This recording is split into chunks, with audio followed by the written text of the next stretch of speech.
मार्गशीर्ष महिना अतिशय महत्त्वाचा आणि पवित्र महिना. यंदा 21 नोव्हेंबर 2025 ते 20 डिसेंबर 2025 पर्यंत मार्गशीर्ष महिना आलेला आहे. मार्गशीर्ष महिना हा श्रावण महिना एवढाच पवित्र मानला गेला आहे. या महिन्यात माता लक्ष्मीची उपासना करणं, भगवान विष्णूंची सेवा करणं, दान धर्म करणं अतिशय महत्त्वाचं मानलं गेलं. या मार्गशीर्ष महिन्यातही सगळ्यात महत्त्वाचा भाग म्हणजे मार्गशीर्ष गुरुवार. आता भले तुम्ही मार्गशीर्ष गुरुवार करणार असाल किंवा नसाल, पण या मार्गशीर्ष महिन्यामध्ये काही गोष्टींचं पालन करणं आपल्या घरात महत्त्वाचं आहे. ते कुठलं, महिलांनी कुठल्या चुका करू नये, तेच आज आपण आजच्या व्हिडिओमध्ये बघणार आहोत. नमस्कार सर्वांना, श्री स्वामी समर्थ. तुम्हा सगळ्यांचं आपल्या चॅनलमध्ये खूप खूप मनापासून स्वागत.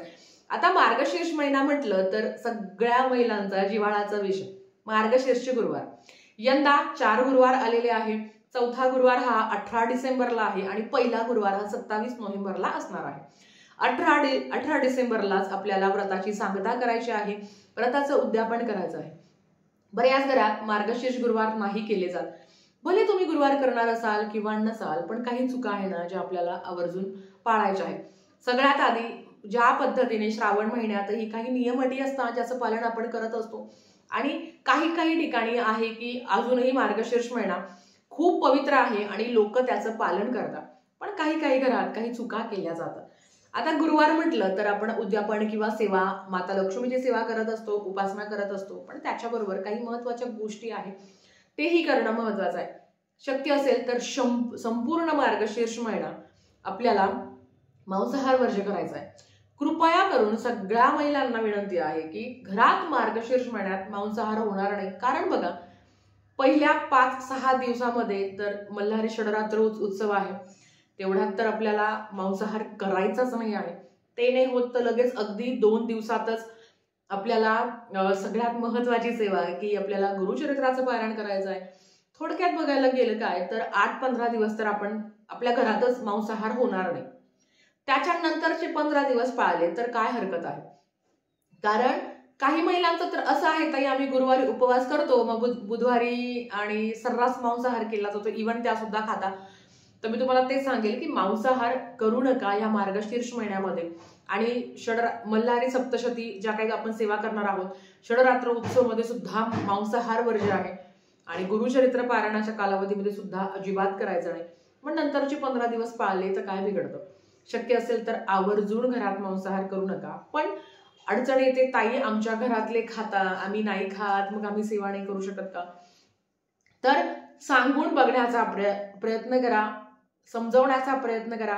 ऐकलं तर उत्तम, नाही तर आपण आपली सेवा चालूच ठेवणार आहोत. पण कसं होतं ना की आपण खूप जीव तोडून सेवा करतो आणि म्हणजे आता घरचे म्हणतील तर आता तुझं गुरुचरित्राचं पारायण झालं आहे, मग आम्ही खाऊ नाही शकत का?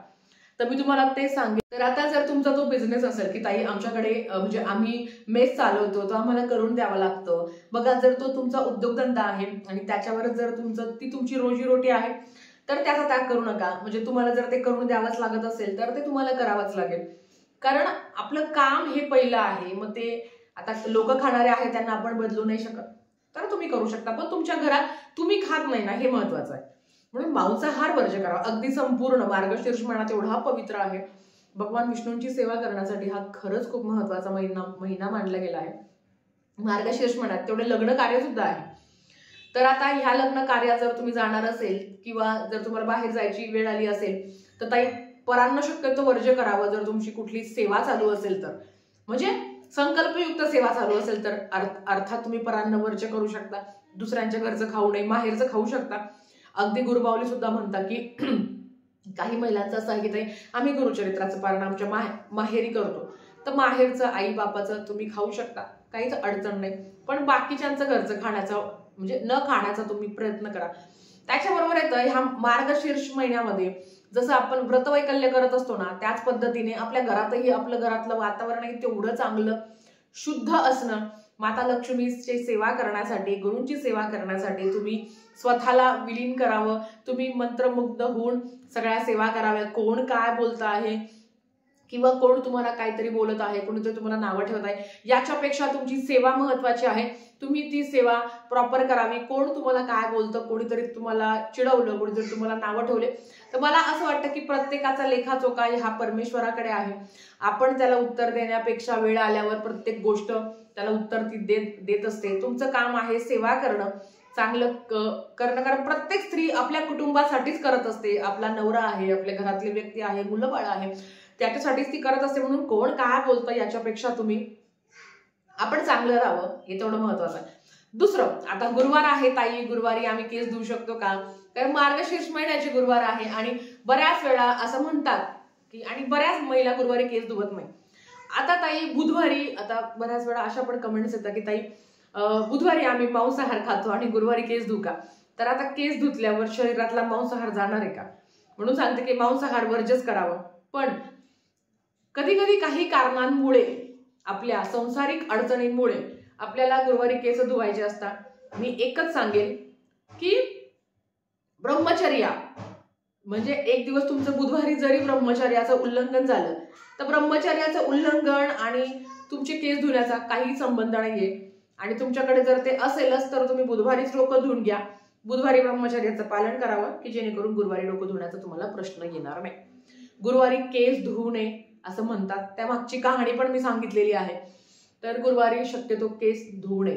गुरुवारी घराची स्वच्छता पण करू नये. घराची स्वच्छता म्हणजे लादी पुसू नये किंवा मग म्हणतो ना की संपूर्ण जाळं जळमट काढू नये.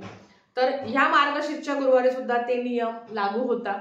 आता गुरुवारी लादी पुसू नये म्हणजे काय? आपलं घर स्वच्छच असतं, फक्त एक दिवस तुम्ही संपूर्ण घर व्यवस्थित झाडावं, फरशीला आराम द्यावा, म्हणजे आपल्याला पण आराम मिळेल. तर मग गुरुवारी केस पण धुवू नये. बाकी तुमची इच्छा, ज्याला जसं वाटेल त्याने तसं करावं.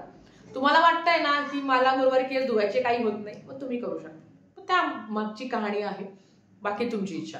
आणि गुरुवारी फरशी सुद्धा पुसू नये असं म्हणतात. तुम्ही घर झाडू शकता, म्हणजे काय घरातली साफसफाई करायची नाही असं नाही म्हणत मी.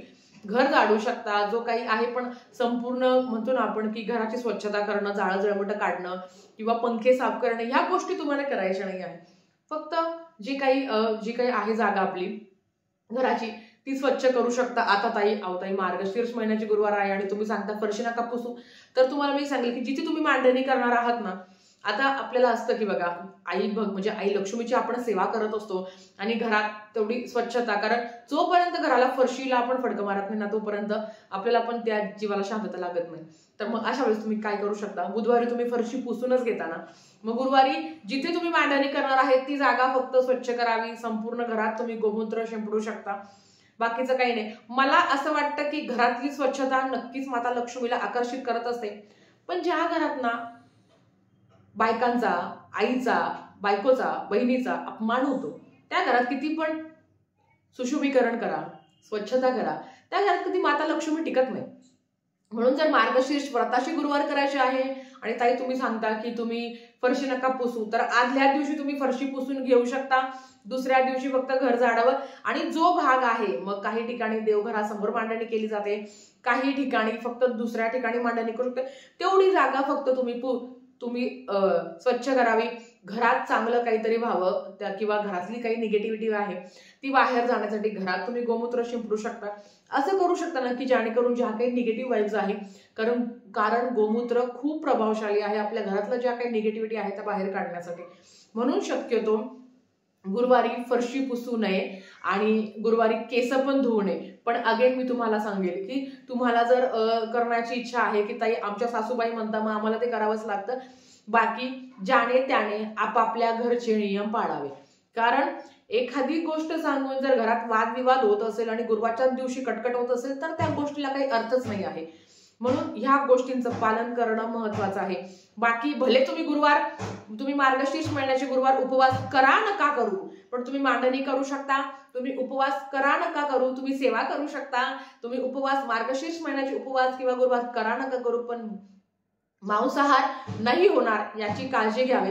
कारण 90% स्त्रिया आहे ज्या गुरुवार करतात आणि त्यांना गुरुवारच्या व्रताचे प्रचंड अनुभव आलेले आहे आणि सातत्याने अगदी आपल्या आजी, आई, आपण स्वतः, आपल्या सासूबाई, आपल्या आज्या सासूबाई सगळ्या ही सेवा करतात. मग आपल्याला करायला काय हरकत आहे? तर नक्कीच ही सेवा करावी. आणि आई भगवतीची सेवा करावी तुम्ही ह्या गुरुवारचं अवचित्त साधून. माता लक्ष्मीची सेवा करावी, त्याच्यामध्ये कुंकुमार्चन येतं, त्याच्यामध्ये महालक्ष्मी अष्टकम अतिशय उच्च कोटीची सेवा आहे. ह्या सेवा तर शेअर करणार आहे. मग आपल्या घरात जर एवढ्या चांगल्या गोष्टी घडत आहे तर मांसाहाराचा त्याग केला तर काय बिघडतं? किंवा फरशी सांगता की गुरुवारी फरशी पुसू नये, पण जर तुमची इच्छा असेल तर तुम्ही पुसू शकता, त्याच्यामध्ये गोमूत्र टाकून तुम्ही क्लीन करू शकता, पण पुसू नये, केस वगैरे धुवू नये. अगेन मी तुम्हाला सांगते की ब्रह्मचर्याचं उल्लंघन झालं तर मग म्हणजे मला ते सांगायचं की ब्रह्मचर्याचं उल्लंघन होणं आणि केस धुण्याचा परस्पर काही संबंध नाहीये. हा ताई, आमचा मासिक धर्माचा 5वा दिवस आहे, मग काय करू शकतो? 4था दिवस आहे बघा.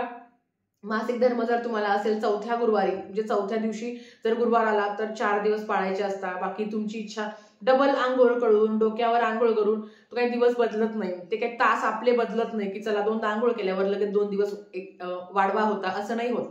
म्हणून 4थ्या दिवशी असेल तर उपवास करावा किंवा सेवा तुम्ही करू नये. सगळे मंत्र स्तोत्र तुम्ही कहाणी श्रवण करू शकता. तर 5वा दिवस आहे तर 4थ्याच दिवशी आपण डोकं धुतो, 5व्या दिवशी डोकं धुवायची गरज नाही. थोडक्यात काय, 4 गुरुवार आहे, डोकं धुवू नका आणि फरशी जी आहे तर ती पुसू नका. बाकी तुमची इच्छा, तुम्हाला जे योग्य वाटतं ते तुम्ही करावं. कारण तुमचे कर्म चांगले आहे तर फरशी पुसल्याने तुमचं काही कर्म खराब होणार नाही आहे. पण त्यामागची जी कहाणी आहे, असं सांगता की गुरुवारी शक्यतो ह्या कामं टाळावे. बाकी काय करायचं, कसं करायचं हे तुमच्या हातात आहे. ठीक आहे. आजच्यासाठी फक्त इतकंच. झालेली सेवा स्वामींच्या चरणी मी रुजू करते आणि आजचा व्हिडिओ इथेच थांबवते. आवडला असेल तर लाईक शेअर सबस्क्राईब करा. भेटूया परत अशाच एका नवीन व्हिडिओ सोबत. तोपर्यंत श्री स्वामी समर्थ.